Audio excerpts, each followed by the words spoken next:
बिस्मिल्लाहिर्रहमानिर्रहीम अस्सलाम वालेकुम स्टूडेंट्स। आज हम अपना टॉपिक स्टार्ट करने जा रहे हैं 15.5 which is mutual induction. Mutual induction में जी आज हम पढ़ेंगे कि किस तरह से हमारे पास जो चेंजिंग करंट है वो इंड्यूस्ड ईएमएफ जो है उसको प्रोड्यूस करेगा किसी दूसरे कॉइल के अंदर। तो इसके लिए हम क्या करते हैं जी, दो कॉइल जो है उसको कंसिडर कर लेते हैं, ठीक है। जिसमें हमारे पास एक कॉइल ये है, दूसरी कॉइल ये है।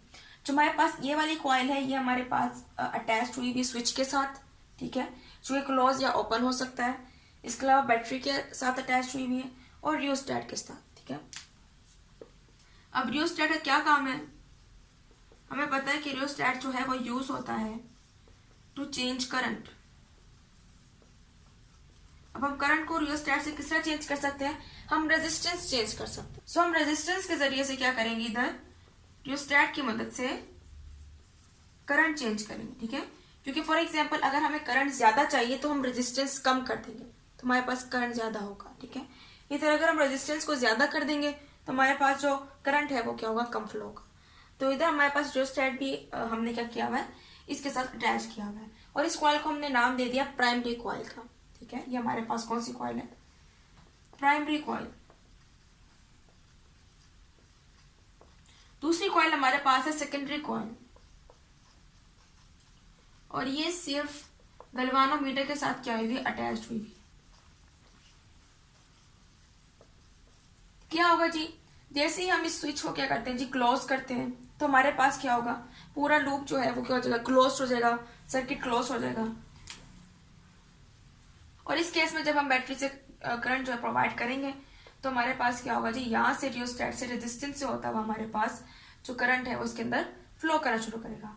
अब क्या होगा जी, अब इसके अंदर जो इलेक्ट्रिक फील्ड लाइंस प्रोड्यूस होगी due to the current, magnetic field produce होगी ड्यू टू द करंट, तो वो साथ वाले जो कॉइल है उसके ऊपर भी क्या करेगी, अफेक्ट करेगी। क्योंकि इलेक्ट्रिक फील्ड लाइन जो है इसके अंदर से भी गुजरना शुरू कर देंगी। क्योंकि हमारे पास जो सेकेंडरी कॉइल है वो प्राइमरी कॉइल क्या है, करीब है, नियर अबाउट है, बहुत ज्यादा करीब है। इस वजह से जो इसके इलेक्ट्रिक फील्ड लाइंस है वो इसके अंदर से भी क्या होंगी, पास आउट होना शुरू हो जाएंगी। और क्योंकि ये भी कॉइल है तो इसके अंदर से भी इजीली पास होंगी, ठीक है। क्योंकि आपको पता है कि कॉइल क्या है, मेटल है। मेटल क्या करता है, कंडक्टर के तौर पर एक्ट करता है। तो कंडक्टर में से भी इलेक्ट्रिक फील्ड लाइंस जो है, फ्लक्स जो है वो गुजरना शुरू हो जाएगा और गैल्वानोमीटर जो है करंट की डिटेक्शन करेगा। अब फॉर एग्जाम्पल हम क्या करते हैं जी, रियोस्टेट की मदद से रेजिस्टेंस जो है उसको हम ज्यादा कर देते हैं, ठीक है। फॉर एग्जाम्पल पहले रेजिस्टेंस कम थी तो करंट ज्यादा फ्लो कर रहा था और फ्लक्स भी हम देख सकते हैं यहाँ पर 4 जो है हमारे पास फ्लक्स जो है, 4 इलेक्ट्रिक फील्ड लाइन जो है वो क्या हो रही है, पास आउट हो रही है। अगर हम क्या करते हैं रियोस्टेट की मदद से रेजिस्टेंस जो है उसको बढ़ा देते हैं, रेजिस्टेंस को हम क्या कर देते हैं, इंक्रीज कर देते हैं, हमारे पास जो करंट है वो भी क्या हो जाएगा, डिक्रीज हो जाएगा, ठीक है। करंट की डिक्रीज होने से हमारे पास जब करंट यहाँ से फ्लो करेगा तो इलेक्ट्रिक फ्लक्स जो है, जो मैग्नेटिक फ्लक्स है वो भी क्या होगा, कम गुजरेगा। मैं कह सकती हूँ कि मेरे पास यहाँ से ये फ्लक्स जो है 1 नंबर जो फ्लक्स का है वो खत्म हो जाएगा, कम हो जाएगा, क्योंकि करंट जो है उसका फ्लो बहुत ज्यादा कम है। अब मेरे पास सिर्फ 3 फ्लक्स जो है वो क्या हो रहे हैं, पास आउट हो रहे हैं, ठीक है। तो इससे पता चल रहा है हमें कि जब हम करंट को चेंज कर रहे हैं with the help of rheostat, so हमारे पास जो दूसरी कॉइल है विच इज सेकेंडरी कॉइल, तो उसके अंदर जो ईएमएफ है वो इंड्यूस्ड हो रही है, जिससे हमें पता चल रहा है गैल्वानोमीटर से कि ईएमएफ जो है वो इंड्यूस्ड हो रही है। ये फिनोमेना क्या कहता है कि जब हम क्या कर रहे हैं, करंट को चेंज करेंगे, when we change current, this changing current in primary coil किसी मदद से किया, रियोस्टेट की मदद से जो करंट चेंज किया है उसकी वजह से सेकेंडरी कॉइल में क्या हो रही है, ईएमएफ इंड्यूस्ड हो रही है, जिसका हमें पता चल रहा है with the help of galvanometer. इसके अलावा जब हम फ्राडेस लॉ की बात करते हैं तो अकॉर्डिंग टू फ्राडेस लॉ, ये जो हमारे पास ईएमएफ इंड्यूस्ड हो रहा है इन द सेकेंडरी कॉइल वो proportional to the rate of change of flux with respect to time t, ठीक है। किस तरह से हम देख लेते हैं कि हमारे पास जो ईएमएफ इंड्यूस्ड रहा है in secondary coil, rate of change of flux with respect to time t, ठीक है। तो हमें पता है कि अगर हमारे पास सिर्फ सिंगल लूप से गुजर रहा है तो हम इसको इस तरह से लिख सकते हैं, ठीक है। लेकिन फॉर एग्जांपल इधर हमारे पास जो लूप्स हैं वो n नंबर ऑफ लूप्स हैं। इधर जो हमारे पास ईएमएफ होगा इन सेकेंडरी कॉइल उसको हम लिख सकते हैं -n delta phi over delta t. ये हमारे पास क्या ईएमएफ है सेकेंडरी कॉइल में और इसके अंदर हमारे पास जो n है वो शो कर रहा है कि ये n नंबर ऑफ लूप्स है of the secondary coil and जो इसके अंदर फ्लक्स चेंज हो रहा है वो है डेल्टा फाई एस। हम कह सकते हैं कि टाइम जैसे ही चेंज हो रहा है हमारे पास तो जो n नंबर ऑफ लूप्स है सेकेंडरी कॉइल के उसके अंदर जो फ्लक्स है वो भी क्या हो रहा है, चेंज हो रहा है। तो ये हमारे पास क्या है, EMF of the secondary coil. और इधर भी हम देख सकते हैं कि ईएमएफ जो है वो क्या है, change in rate of flux क्या है, प्रोपोर्शनल आ रहा है। इसके अलावा हमें पता है कि जो मैग्नेटिक फ्लक्स है वो प्रोपोर्शनल होता है टू द मैग्नेटिक फील्ड। इसके अलावा हमें भी पता है कि मैग्नेटिक फील्ड जो है वो प्रोपोर्शनल होती है टू द करंट, ठीक है, क्योंकि जब फ्लक्स चेंज होगा और मैग्नेटिक फील्ड चेंज होगी तभी हमारे पास फ्लक्स जो है वो प्रोड्यूस होगा, ठीक है। इसी तरह जब हमारे पास मैग्नेटिक फील्ड प्रोड्यूस होगी, फ्लक्स चेंज होगा और करंट भी हमारे पास क्या होगा, प्रोड्यूस्ड होगा। तो अगर हम कह सकते हैं कि फ्लक्स बी के प्रोपोर्शनल है और बी आई के प्रोपोर्शनल है, तो हम ये भी लिख सकते हैं कि जो फ्लक्स है वो भी क्या है, प्रोपोर्शनल टू द करंट, क्योंकि अगर फ्लक्स चेंज होगा तो तभी हमारे पास करंट जो है वो प्रोड्यूस होगा। जितना ज्यादा फ्लक्स होगा उतना ज्यादा करंट प्रोड्यूस होगा। सो फ्लक्स भी करंट के डायरेक्टली प्रोपोर्शनल है। सो मैग्नेटिक फ्लक्स जो है इन द सेकेंडरी कॉइल वो प्रोपोर्शनल है करंट के, जो कि प्रोड्यूस हो रहा है इन द प्राइमरी कॉइल। तो हमें पता है कि जो करंट हम चेंज कर रहे हैं प्राइमरी कॉइल में, उसी वजह से फ्लक्स जो है वो भी क्या हो रहा है, चेंज हो रहा है इन द सेकेंडरी कॉइल। सो इधर हम लिख सकते हैं कि अगर हम कह रहे हैं कि ये एन नंबर ऑफ लूप से गुजरते सेकेंडरी कॉइल के मैग्नेटिक फ्लक्स, तो हम कह सकते हैं ये हमारे पास, सो हमारे पास N S phi S proportional है आई पी के, ठीक है। सो अगर हम प्रोपोर्शनैलिटी का साइन हटाएं तो हमारे पास ये आ जाएगा यहाँ पर इज इक्वल टू एम, जो हम यहाँ पर एज अ कॉन्स्टेंट यूज करेंगे और ये हमारे पास क्या निकल आई है, इक्वेशन निकल आई है, जिससे हमें पता चल रहा है कि फ्लक्स जो है वो करंट के डायरेक्टली प्रोपोर्शनल है। इधर हम m की बात करते हैं तो m हमारे पास क्या है, वो बराबर हो जाएगा ns into phi s over i p के, ठीक है। आई पी तो मल्टीप्लाई हो जाके डिवाइड कर देंगे। सो ये m क्या हमारे पास, ये कांस्टेंट है प्रोपोर्शनलिटी का, ठीक है, जिसको हम कहते हैं the induction of two coils.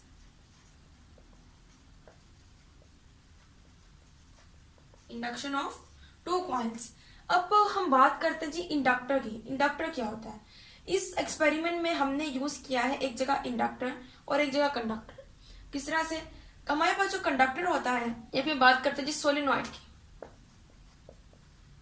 कभी कभार आपसे क्वेश्चन पूछा जा सकता है सोलेनॉइड में और इंडक्टर में क्या फर्क है। जब हम सोलेनॉइड की बात करते हैं तो उसमें भी हमारे पास कॉइल्स ही होती हैं, एन नंबर ऑफ टर्न्स होती हैं, लेकिन बीच में क्या होती है, एयर मौजूद होती है, ठीक है। इसी वजह से फ्लक्स जो है इसमें से ज्यादा गुजर नहीं पाता।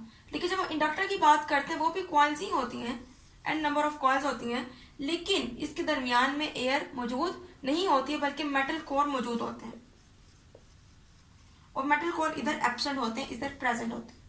तो आपको पता है कि जहां पर मेटल कोर मौजूद है, एयर मौजूद नहीं है, वहां पर इलेक्ट्रिक फील्ड लाइंस क्या होंगी, ज्यादा होंगी, और जहां पर एयर मौजूद है और मेटल कोर भी मौजूद नहीं है, वहां पर इलेक्ट्रिक फील्ड लाइंस क्या होंगी, कम होंगी। सो ये हमारे पास डिफरेंस है बिटवीन सोलेनॉइड एंड इंडक्टर। और यहाँ पर जो सेकेंडरी कॉइल है, यहाँ पर हमने यूज किया हुआ है एक इंडक्टर को, जिधर एयर जो है वो मौजूद नहीं है, ठीक है, जिसकी वजह से फ्लक्स जो इधर से इजिली पास आउट हो रहा है। इसके अलावा जो हमारे पास कांस्टेंट m है वो डिपेंड करता है ऑन दीज फैक्टर्स, ठीक है।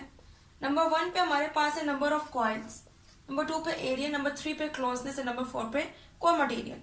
किस तरह से डिपेंड करता है कि अगर हमारे पास नंबर ऑफ कॉइल्स ज्यादा है, ठीक है, तो हमें पता है कि जितने ज्यादा नंबर ऑफ कॉइल्स होंगे उतनी ज्यादा करंट जो है वो प्रोड्यूस होगा। फॉर एग्जाम्पल पहले जो मेरे पास एरिया था वो इतना था, मैंने उसको बढ़ा के इतना कर दिया, ठीक है, इतना एरिया कर दिया, तो इसमें से फ्लक्स जो है वो ज्यादा गुजरेगा, इसमें से सिर्फ कम ही गुजरेगा, ठीक है।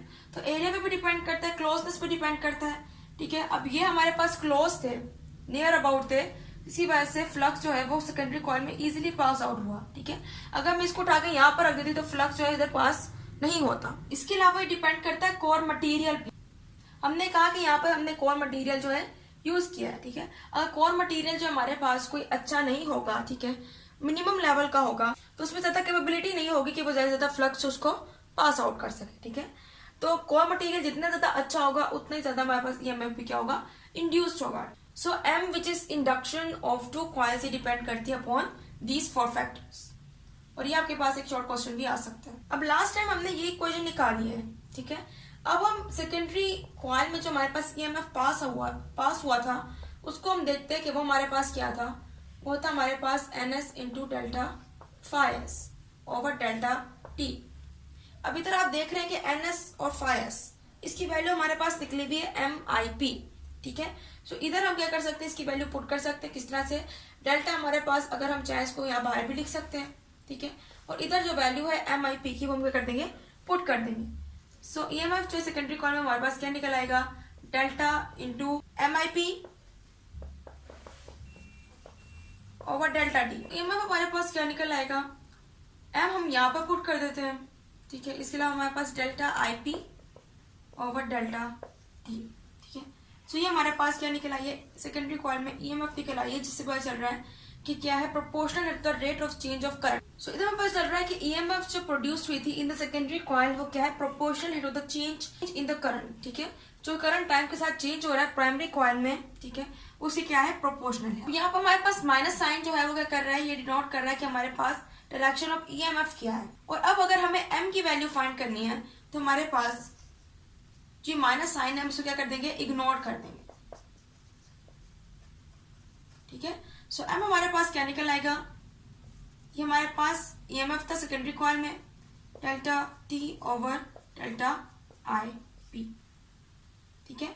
और अगर आप इसको यूं लिखना चाहे, आपकी बुक में यूं मेंशन है, EMF in secondary coil divide by delta I P divide by delta T. इसको सिंपली यहाँ जाके डिवाइड कर। अभी हमारे पास क्या है, ये म्यूचुअल इंडक्शन है जिसकी वैल्यू हमारे पास ये निकलती है कि अभी म्यूचुअल इंडक्शन जो है हमारे पास, इसका जो ऐसा यूनिट है वो हम यूज करते हैं वोल्ट सेकेंड पर एम्पेयर, और इसको हम नाम देते हैं हेनरी का, जो कि एक साइंटिस्ट जोसेफ एम्ब्री ने क्या किया था, इस ऐसा यूनिट को डिनोट किया था, निकाला था। और हम 1 हेनरी को डिफाइन कर सकते हैं कि 1 हेनरी हमारे पास क्या है, 1 Henry is mutual induction of pair of coils, जिसके अंदर हमारे पास 2 कॉइल्स जो है वो मौजूद हैं, in which rate of change of current of 1 ampere per second, कि हमारे पास प्राइमरी कॉइल में जो पर सेकेंड में 1 एम्पेयर का करंट चेंज हो रहा है, कॉज कर रहा है induced EMF of 1 volt in secondary.